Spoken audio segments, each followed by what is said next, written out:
Shalom à toutes et à tous. Le sujet de la question est le suivant. Quelle doit être notre approche vis-à-vis des textes de la Gemara du Talmud qui nous relatent le fait que les sages de la Mishnah de la Gemara, les Tanaïm et les Amoraïm, avaient le pouvoir et la capacité de ressusciter les morts. De manière plus générale, nous avons deux types de textes dans le Talmud et dans toutes les œuvres satellites à lui. Le premier type de texte qui est le majoritaire est le texte halachique, le texte qui parle de la loi pure, du cheminement du Talmud, du raisonnement talmudique, afin d'arriver à la conclusion halachique de ce qu'il y a à faire. Et le deuxième type de texte qui est plus rare, mais qui est assez quand même répandu dans l'ensemble finalement du Talmud et de ses œuvres alentours, sont les textes qu'on appelle le plus généralement Agadot ou Midrashim, c'est-à-dire les légendes, les histoires que les Chachamim nous racontent, que les sages nous racontent de manière très souvent imagée, illustrée. Et la question du questionneur est de savoir est-ce que l'on doit prendre ces textes-là au premier degré ou pas. Je commencerai par cette dernière question, à savoir quelle doit être notre approche vis-à-vis de ces textes, vis-à-vis des Midrashim, vis-à-vis des histoires que l'on nous raconte dans la Gemara. Vous demandez une source. La source la plus connue à mon avis, la plus célèbre, est celle du Rambam dans son œuvre intitulée L'introduction au chapitre Chelek, qui est le dernier chapitre du traité de Sanhedrin, qui est composé à 95% uniquement de ces textes-là, de ces Agadot, de ces Midrashim. Et le Rambam, dans cette introduction, distingue trois groupes de personnes qui ont chacun une approche différente vis-à-vis de ces textes. Le premier groupe, nous dit le Rambam, sont ceux qui croient dur comme fer en la véracité des propos des sages du Talmud, en la véracité de la Torah, et donc tout ce qui est écrit dans la Torah, que ce soit la Torah écrite ou la Torah orale, a bel et bien eu lieu de manière très simple, de manière très simpliste, on va dire. Et le Rambam tient des propos très virulents à leur égard, puisqu'il dit que le fait d'avoir cette croyance-là, finalement, rabaisse les Chachamim à des histoires ou à des conteurs d'histoires un peu farfelus, un peu inimaginables.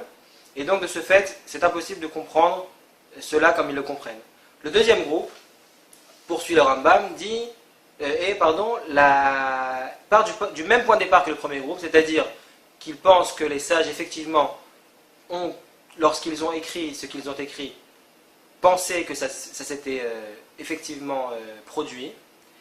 De ce fait, ils voient les sages, pas des sages, c'est-à-dire que ce sont, du fait qu'ils nous racontent des histoires un petit peu complètement hors du commun, complètement imaginaires, complètement surréalistes. De ce fait, les sages ne sont pas des sages et nous ne devons pas prendre leurs paroles pour argent comptant, nous ne devons pas les croire. Et en fait, c'est ce groupe-là, le groupe de mécréants, le groupe de personnes qui ne croient pas justement en la Torah et en la véracité des paroles de Chazal, de nos sages.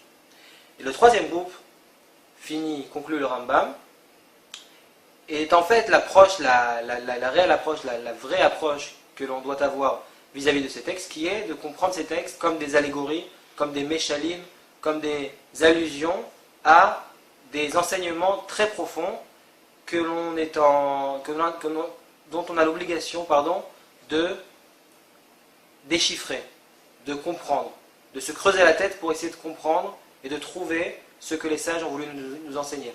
À ce propos, le Rav Zini du Ternion dit au nom de son grand-père qu'il avait l'habitude de penser et de dire que le traité le plus difficile du Talmud est le traité de Brachot, contrairement à ce qu'on aurait pu penser, où il y a des traités un peu plus difficiles au niveau du cheminement, du raisonnement etc., comme par exemple les traités de Hérouvine, ou de Baba Batra, ou de Yevamot, qui sont dans la plupart de la problématique là-bas, ce sont des sougiotes, des problèmes, des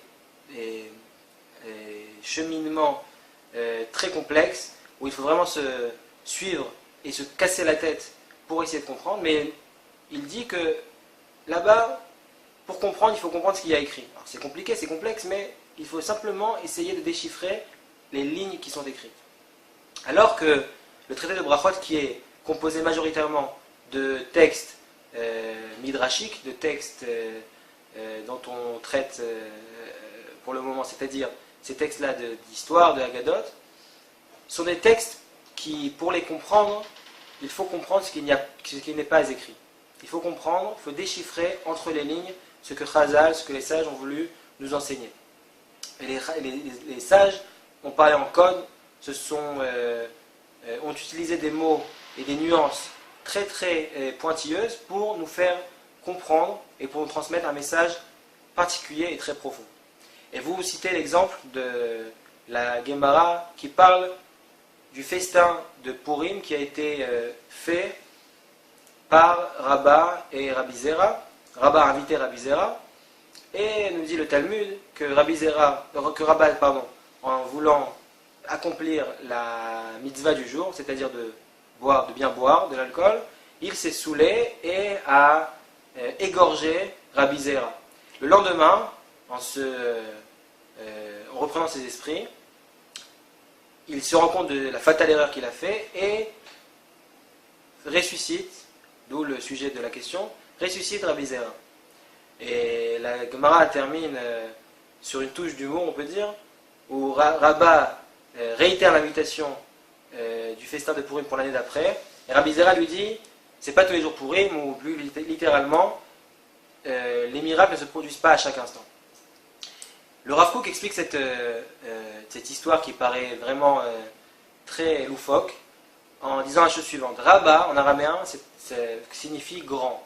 Rabbi Zera, petit. Nous dit le Rav Kook qu'en général, le grand égorge le petit. C'est-à-dire que les grandes valeurs, les valeurs générales du monde, comme la justice sociale, comme les valeurs nationales, etc., prennent le dessus, en général, de façon catégorique, sur les besoins quotidiens de la vie, sur les petites choses de la vie.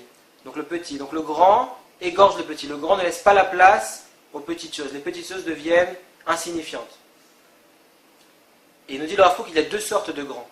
Il y a le grand qui égorge le petit, qui ne lui laisse pas la place, et le géant qui est tellement grand que finalement donne place à tout détail de la vie. Et il ramène ça au processus de rédemption du peuple juif, qui est que dans ce processus-là, le début du processus commence évidemment par le fait que le peuple revient sur sa terre. À partir du moment, et crée un État. À partir du moment où le peuple revient sur sa terre et a pour souci la création d'un État nouveau, indépendant, il met de côté tout le côté religieux de la chose. C'est-à-dire que les petits détails, les petites choses qui sont en relation avec le monde de la halakha, avec le monde des actes techniques de tous les jours, n'ont pas de place dans ce processus général, dans ce processus global qui est de faire revenir le peuple sur sa terre et de lui créer un État dans lequel il va falloir se préoccuper de créer une armée, se préoccuper que l'économie fonctionne bien, que tous les services sociaux fonctionnent à la perfection. Et donc, quelque part, le côté religieux est mis de côté, le côté religieux qui, a priori, ne sert pas pour l'élévation, pour la fondation de cette grande entreprise, cette entreprise générale et globale. Et viendra un temps, nous dit le Rav Kook, où ces petits détails-là de la Torah, de la halakha, trouveront leur signification également dans ce processus de rédemption générale du peuple juif. Vous posez la question à savoir est-ce que c'est de la kofroute, de la mécréance, de ne pas prendre les paroles de nos sages au pied de la lettre. Alors, comme on l'a expliqué, comme le Rambam l'a expliqué, évidemment que non. Au contraire, ce serait plutôt réduire les sages à un niveau très faible, très bas, si l'on comprenait leurs histoires et leurs midrashim au premier degré. Et donc, comme on l'a expliqué précédemment, il faut au contraire comprendre ça comme des allusions et des codes, des messages profonds que les sages ont voulu nous enseigner. Et la dernière question que vous posez, donc quelle est la signification finalement de savoir que les sages de la Gemara et de la Mishnah avaient le pouvoir de ressusciter les morts? Je renforcerai votre question en disant que dans le Tanakh, il y a quelques histoires, de très peu nombreuses histoires où la résurrection a été effectuée par les prophètes, et nous nous émerveillons de cette histoire-là. Pourquoi nous émerveillons-nous alors que n'importe quel apprenti Tana ou Amora, apprenti sage de la Mishnah ou de la Gemara, avait le pouvoir de le faire? Donc finalement, effectivement, il ne faut pas prendre ça au premier degré, mais je pense que l'idée générale dans le fait que ces sages-là avaient la possibilité de ressusciter les morts, c'est en fait qu'ils avaient la possibilité de faire faire tchouva aux Juifs, puisque la faute est considérée quelque part comme la mort spirituelle de l'individu. Le fait que les sages, par leur Torah, par leur enseignement, avaient la possibilité, avaient le pouvoir, avaient la capacité de faire revenir les gens vers le droit chemin, vers le chemin de la Torah, des mitzvot et des midot. De ce fait, ils étaient appelés détenteurs du pouvoir de ressusciter les morts spirituels, les fauteurs, pour les ramener dans le chemin de la Torah et des mitzvot. Shalom uvracha.